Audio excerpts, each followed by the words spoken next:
మొక్కల్ని ఇలా టబ్స్లో నాటేటప్పుడు మనం ఈ విధంగా మొక్కలు మొత్తం కూడా మునిగిపోయే టబ్ అంతా కూడా మట్టి ఈ విధంగా పై వరకు వచ్చే వరకు నింపేసి మొక్కల్ని అయితే నాటకూడదండి.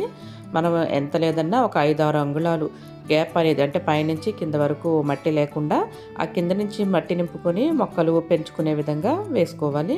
ఎందుకంటే మనం ఈ మొక్కలకి ఎప్పటికప్పుడు ఫెర్టిలైజర్స్ అనేవి ఇస్తూ ఉండాలి. అలా ఈ విధంగా మొత్తం కూడా టబ్ అంతా మట్టి నింపేస్తే ఇవి రూట్స్ అవి ఫామ్ అయిపోయి మనం ఈ ఫెర్టిలైజర్స్ అవి ఇవ్వడానికి అస్సలు వీలుగా ఉండదు. మేము చేసిన పొరపాటు అయితే ఇదేనండి. ఈ విధంగా ఈ డ్రాగన్ ప్లాంట్ని ఇలా నాటేయడంతో దీనికి ఫెర్టిలైజర్స్ ఇవ్వడం అయితే చాలా ఇబ్బందిగా ఉంటుంది. ఇంకా ఎప్పుడూ కూడా లిక్విడ్ ఫెర్టిలైజర్స్ ఇవ్వాల్సి వస్తుంది.